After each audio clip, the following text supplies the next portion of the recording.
All right, Coach. Rashad Milligan from Rolling Out. First question for you.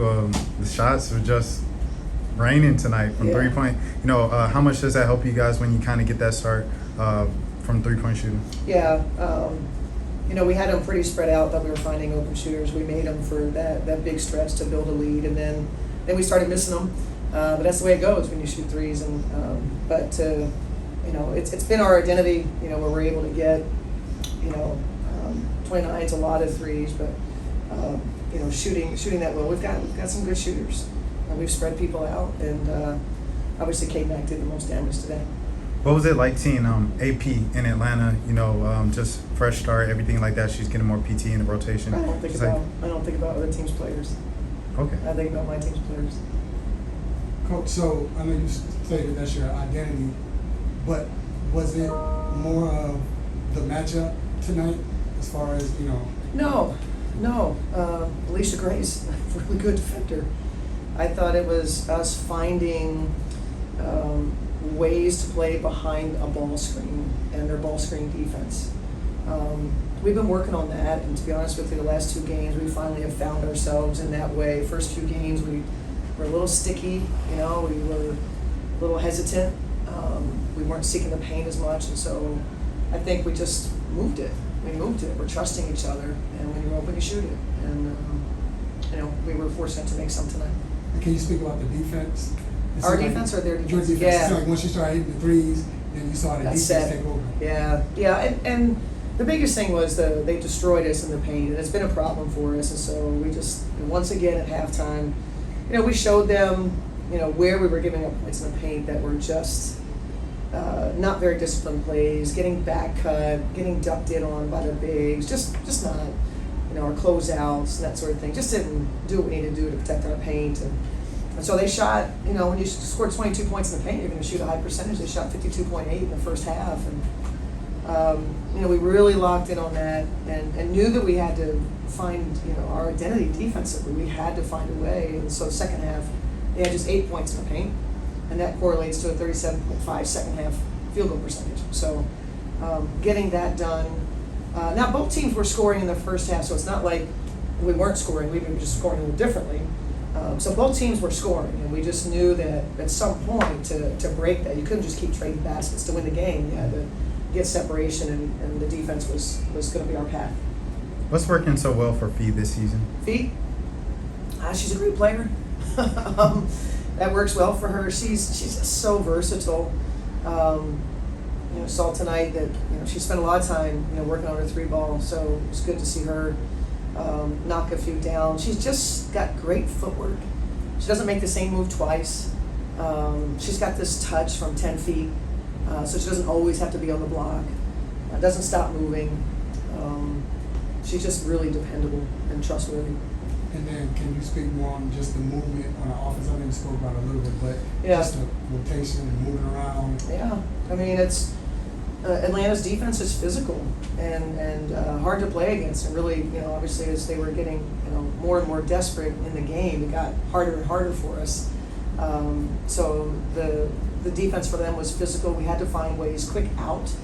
If they were going to put 2 on the ball, we had to get out, and we had to. We had to be physically and mentally tough is what we said. And we had to play with physical toughness. And when you went to the paint, you can't go in there and be narrow and feeble. You had to go wide and strong and just own your space and get clobbered. Because that's what it takes in this league to get a foul call. And so I thought that we found our way with that as well. We'll now pivot to the Zoom, starting off with Kent. Hey,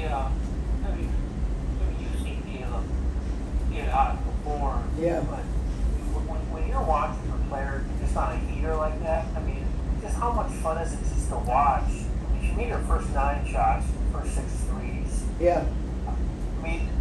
This was a career high for her with the Lynx and matched her career high. Have you seen her play better? I've seen her shoot it better, probably not. We've been together since 2021, so I hope maybe there was another performance. It's what I remember. But I think the most impressive thing is she's the first player in league history, and this is just crazy for her position. First player in league history to score more than 30 points shooting better than 80% from the field, 100% from the foul line, making 6 or more threes or making 5 or more free throw attempts. So that stat line is first in league history.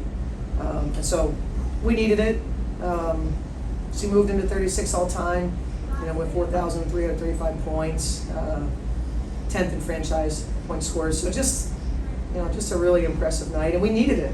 We needed it to kind of play off of our defense and try to get some separation. And I think it's a team that understands that we play off of each other, and if Fee's getting a lot of attention, if our roller's getting a lot of attention, how to play behind it, giving yourself up in a ball screen. And Courtney Williams is in a new life of running a point guard spot and getting trapped, and she has to help us get out of the thing, and she did. I mean, she early on pocket passing, and bigs were making great pick and roll decisions, and so just the trust that they all have, and it was K-Mac's night big time for us, and we're really happy for her. And Smith, but she's just been amazing from three to start this season. Yeah. And she doesn't take any bad ones, but for some reason teams still think that she's not. It's hard. It's the easiest position to get threes off in. You're playing with Nafisa. It's the easiest position to get the 3 ball. Because you have to do so much rotating and pick and roll, and so oftentimes that's why you say when you have a 4 that can shoot the ball, 4 or 5, whatever you want to call her, that's utopia. And for her, not only is she be able to shoot it, but we put the ball in her hands to be a playmaker as well. So we liked what she was doing. We got to clean up her fouling. But yeah, we agree. Lan was another good night for her. And the last one for me, I know you said after the Connecticut game, probably played well enough to win, but yet you played 3 games, 1 night, you win 2 of them, or 4 or 1. Probably not a surprise necessarily, perhaps around the league a little bit, but can you talk about how proud you are of the team having turned in 3 performances like this in 4 nights? Yeah, proud of them for sure. I think if you asked all of them, this was built in training camp. The immediate trust and chemistry that they have, belief in each other, playing with and for each other. Sometimes it takes some time to build. This group got it right away. Everybody, kind of lives in there. We call it their 1 or 2. Do what you do well. Don't play outside of yourself. Do the thing you do best, and then the thing you do second best. And then just move on if it's not there. They've really bought into that. They bought into the defensive side. Defense has put us in position to win every game that we've played in. And so, yeah, the threes are fun and all that, but make no mistake about it, defense is the reason why we're sitting here in decent shape and getting off to a great start. Initially, we were like, hey, let's just, a good start. When we're 2-0 in that Seattle series, and now we're off to a great start, and they've earned it, and I am really proud of them. Now we'll go Blake, then Willie. Hey, Coach, this is Blake Spadaro from Blake State. Alana Smith has been great for you guys pretty much the first 7 games of the season. What do you think of her game, especially offensively and defensively for you guys so far this season? She's just versatile. She's so versatile. And, the threes are falling for her. She's taken them with, I think, great patience. She's not rushed. So whenever she gets set and her form is nice and slow, the trajectory is good and has a chance to go in every time she shoots it. I think also she's playing off the bounce well. I think she's, whether it's her drives, it's her step throughs. She also is embracing now, getting the ball in the paint. Where I told her, when we take Fee out, you got to do the work of Fee in the paint, and so be willing to. So she does all of that, and then defensively, she's been tremendously valuable. She didn't have a block shot tonight, but she's been, her well positioned, well timed in her rotations, and she's a smart basketball player, high basketball IQ. She's selfless. And they've all embraced her, and she's in a good space. Thank you, Coach. You're welcome. Willie?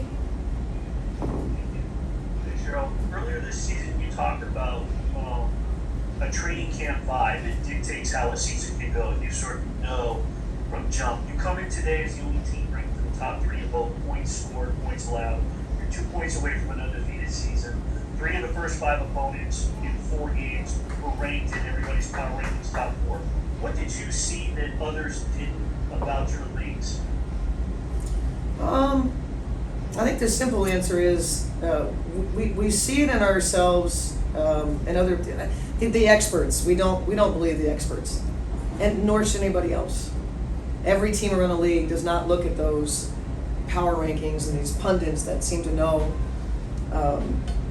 They come up with their rankings, and then they say it, everybody repeats it, and we've never felt like we were going to be a bad team. We actually have felt all along, when you go back and you look at documented in the offseason, we talked about we believe we can be a top 4 team and competing and hosting playoff series and competing for a championship.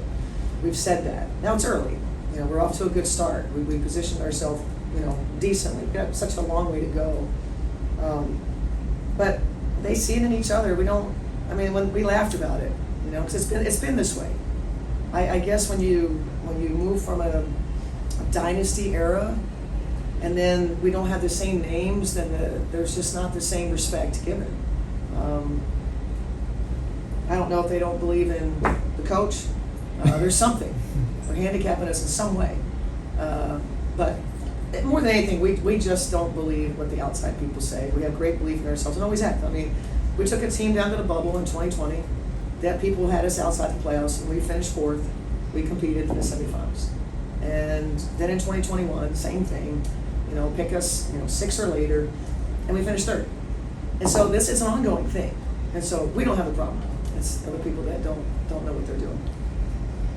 And I hope it wasn't one of you guys that did that. Did you all do that? Okay. No. No. You didn't write that, did you, Willie? You didn't write one of those power rankings, did you, man? Well, I had you number 3 last week, I believe. Last week? Oh. What about before training camp? I believe my preseason was either 5 or 6. I have to go back and look. All right. I don't remember. All right. But it was not in the top 4, I believe. It's okay. We understand it. Thank you. Yeah, thank you. any final questions? Thank you. All right, thanks, everybody.